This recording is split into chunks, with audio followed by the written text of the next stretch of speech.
जय श्रीमन्नारायण। आज हम सुनेंगे गरुड़ पुराण का 14वां अध्याय, यमलोक एवं यम सभा का वर्णन, चित्रगुप्त आदि के भवनों का परिचय, धर्मराज नगर के 4 द्वार, पुण्य आत्माओं का धर्म सभा में प्रवेश। गरुड़ जी ने कहा, हे दयानिधे, यमलोक कितना बड़ा है, कैसा है, किसके द्वारा बनाया गया हुआ है, वहाँ की सभा कैसी है और किस सभा में धर्मराज किनके साथ बैठते हैं। हे दयानिधे, जिन धर्मों का आचरण करने के कारण धार्मिक पुरुष जिन धर्म मार्ग से धर्मराज के भवन में जाते हैं, उन धर्मों तथा मार्ग के विषय में भी आप मुझे बतलाइए। फिर श्री भगवान ने कहा, हे गरुड़, धर्मराज का जो नगर नारद आदि मुनियों के लिए भी आगम्य है, उसके विषय में मैं बतलाता हूँ, सुनो। उस दिव्य धर्म नगर का महापुण्य से ही प्राप्त किया जा सकता है। दक्षिण दिशा और नेतृत्व कोण के मध्य में वैवस्वत यम का जो नगर है, वह संपूर्ण नगर व्रज का बना हुआ है, दिव्य है और असुरों तथा देवताओं से अभेद है। वह पूर्ण चौकर 4 द्वार वाला ऊंची 4 दीवारी से घिरा हुआ है और 1000 योजन प्रमाण वाला कहा गया हुआ है। उस पूर्व में चित्रगुप्त का सुंदर मंदिर है, जो 25 योजन लंबाई में चौड़ा हुआ है। उसकी ऊंचाई 10 योजन है और वह लोहे की अत्यंत दिव्य 4 दीवारी से घिरा है। वहाँ आवागमन के लिए सैकड़ों गलियां हैं और वह पताकाओं एवं ध्वजों से विभूषित है। वह विमान समूह से घिरा है और गायन वादन से वंदित है। चित्र बनाने के निपुण चित्रकारों के द्वारा चित्रित है तथा देवताओं के शिल्पियों से उनका निर्माण किया गया है। वह उद्यानों और उपवनों में रमणीय है। नाना प्रकार के पक्षीगण उसमें कलरव करते हैं तथा वह चारों ओर से गंधर्व तथा अप्सराओं से घिरा है। उस सभा में अपने परम अद्भुत आसन पर स्थित चित्रगुप्त मनुष्यों की आयु की यथावत गणना करते हैं। वे मनुष्य के पाप और पुण्य का लेखा जोखा करने की त्रुटि नहीं करते। जिसने जो शुभ तथा अशुभ कर्म किया है, चित्रगुप्त की आज्ञा से उसे उन सब का भोग करना होता है। चित्रगुप्त के घर पूरब की ओर ज्वर की एक विशाल घर है और उनके घर के दक्षिण शूललुता और विस्फोट के घर है तथा पश्चिम में कालपास, अर्जनी तथा अरुचि का घर है। चित्रगुप्त के घर के उत्तर की ओर राजरोग और पांडु रोग का घर है। ईशान कोण में सिर पीड़ा और अग्नि कोण में मूर्छा का घर है। नेतृत्व कोण में अतिसार एवं वायव्य कोण में शीत और दाह का स्थान है। इस प्रकार और भी अन्य व्याधियों से चित्रगुप्त का भवन घिरा हुआ है। चित्रगुप्त मनुष्य को शुभ शुभ कर्मों को लिखते हैं। चित्रगुप्त के भवन से 20 योजन आगे नगर के मध्य भाग में धर्मराज का महादिव्य भवन है। वह दिव्य रत्नमय तथा विद्युत ज्वालमालाओं से युक्त और सूर्य के समान दैदीप्यमान है। वह 200 योजन चौड़ा, 200 योजन लंबा और 50 योजन ऊंचा है। 1000 स्तंभों से धारण किया गया वैद्युमणि से मंडित है। स्वर्ण से अलंकृत और अनेक प्रकार के हर्म्य और प्रसाद गृह से परिपूर्ण है। वह भवन शरतकालीन मेघ के समान उज्ज्वल, निर्मल एवं सुवर्ण के बने हुए कलशों से अत्यंत मनोहर है। उसमें चित्र बहुरंगी रंग के स्फटिक से बनी हुई सीढ़ियां हैं और वह हीरे के फर्श से सुशोभित है। रोशनदानों में मोतियों के झालर लगे हैं। वह पताकाओं और ध्वजों से विभूषित है। घंटा और नागारों से नांदित तथा स्वर्ण के बने तोरण से मंडित है।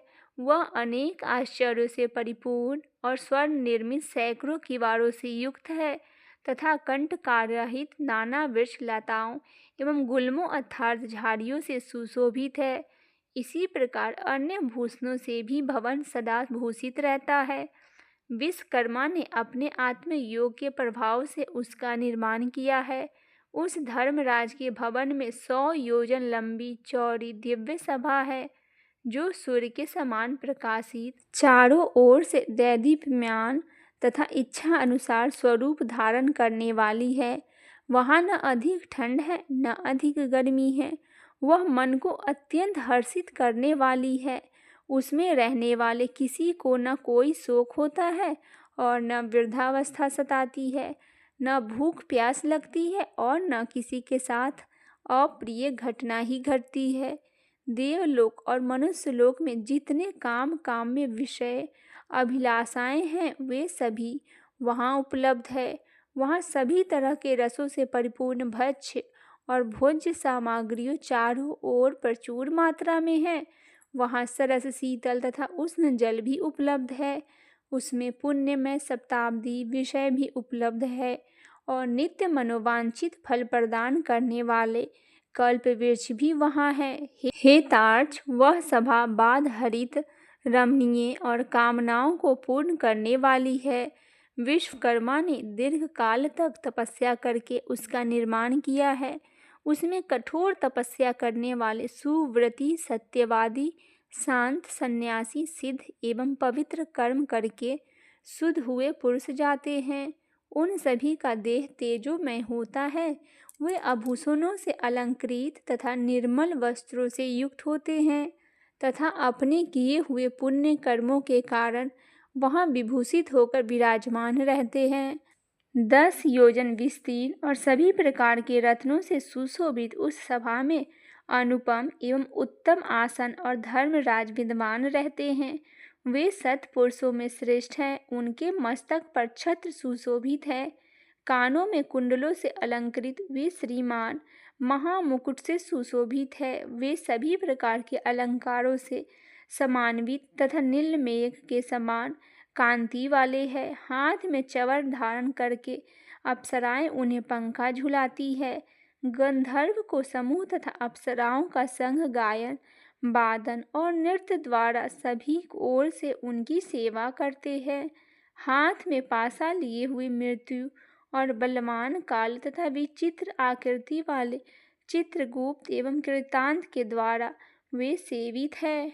हाथों में पास और दंड धारण करने वाले उग्र स्वभाव वाले, आज्ञा के अधीन आचरण करने वाले तथा अपने समान बल वाले नाना दूतों से वे धर्मराज घिरे रहते हैं। हे खग, अग्नि, वासवद, सोमप, उष्माप, स्थावन, बहर्षिद, मूर्तिमान तथा अमृतमान जो पितर है एवं अरेमा आदि जो पितृगण है और जो अन्य मूर्तिमान पितर है, वे सब मुनियों के साथ धर्मराज की उपासना करते हैं। अत्रित्र, वशिष्ठ, पुलह, दक्ष, कृत, अंगिरा, जमदी नंदन, परशुराम, भृग, पुलस्त्य, अगस्त्य, नारद ये तथा अन्य बहुत से पितृराज धर्मराज के सभासद है, जिनके नामों और कर्मों की गणना नहीं की जा सकती। ये धर्मशास्त्रों की व्याख्या करते हैं, यथावत निर्णय देते हैं। ब्रह्मा की आज्ञा के अनुसार वे सब धर्मराज की सेवा करते हैं। उस सभा में सूर्य वंश के तथा चंद्र वंश के अन्य बहुत से धर्मात्मा राजा धर्मराज की सेवा करते हैं। मनु, दिलीप, बाणधाता, सगर, भागीरथ, अम्बरीश, अर्णय, मुचकुंद, निमि, पृथ, अयति, नहुस, पूर, दुष्यंत, शिव, नल, भरत, शत्रुघ्न, पांडु तथा सहस्त्रा अर्जुन ये यशस्वी पुण्यात्मा राजसिद्धि और बहुत से प्रख्यात राजा बहुत से यशमय यज्ञों का अनुष्ठान करने के फलस्वरूप धर्मराज के सभासद हुए हैं। धर्मराज के सभा में धर्म के ही प्रवृत्ति होती है। न वहाँ पक्षपात होता है और न झूठ बोला जाता है और न किसी के प्रति मार्त्य भाव रहता है। सभी सभासद शास्त्रविद और सभी धर्मपरायण हैं। वे सभा के व्यवस्थित यम की उपासना करते हैं। हे तार्क्ष, महात्मा धर्मराज की वह सभा इस प्रकार की है। जो पापात्माओं पुरुष दक्षिण द्वार से वहाँ जाते हैं वे उस सभा को नहीं देख पाते। धर्मराज के पूर्व में जाने के लिए 4 मार्ग बने हैं। पापियों के गमन के लिए जो मार्ग है उसके विषय में मैंने तुमसे पहले ही कह दिया है। पूर्व आदि 3 मार्गों से जो धर्मराज के मंदिर में जाते हैं वे सुकृति अर्थात पुण्य आत्मा होते हैं और अपने पुण्यों के बल से वहाँ जाते हैं। उनके विषय में सुनो।